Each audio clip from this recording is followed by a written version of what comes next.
TNPSC previous year question ஒரு குறிப்பிட்ட சங்கேத மொழியில் ACEG என்பது 16 எனவும் DFGH என்பது 25 எனவும் குறிப்பிட்டால் HIKM என்பது எவ்வாறு குறிக்கப்படும் அப்படின்னு சொல்லி கேட்டிருக்காங்க.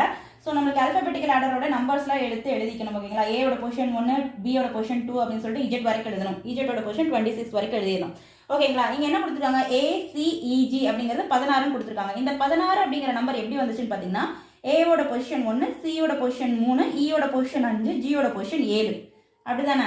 அதெல்லாம் வந்து பிளஸ் பண்ணோம்னா இந்த நம்பர்ஸ் எல்லாத்தையும் பிளஸ் பண்ணீங்கன்னா 16 கிடைக்கும். அதே மாதிரி டியோட பொசிஷன் 4, எஃபோட பொசிஷன் 6, ஜியோட பொசிஷன் 7, ஹச்சோட பொசிஷன் 8. இது எல்லாத்தையுமே பிளஸ் பண்ணீங்கன்னா 25 கிடைக்கும். அதே மாதிரி இதில் இருக்கிற பொசிஷன்ஸ் எல்லாத்தையுமே வந்துட்டு நம்ம என்ன பண்ணணும்? பிளஸ் பண்ணணும். அப்போ ஹச்சோட பொசிஷன் 8, ஐயோட பொசிஷன் 9, கேயோட பொசிஷன் 11, எம்மோட பொசிஷன் 13.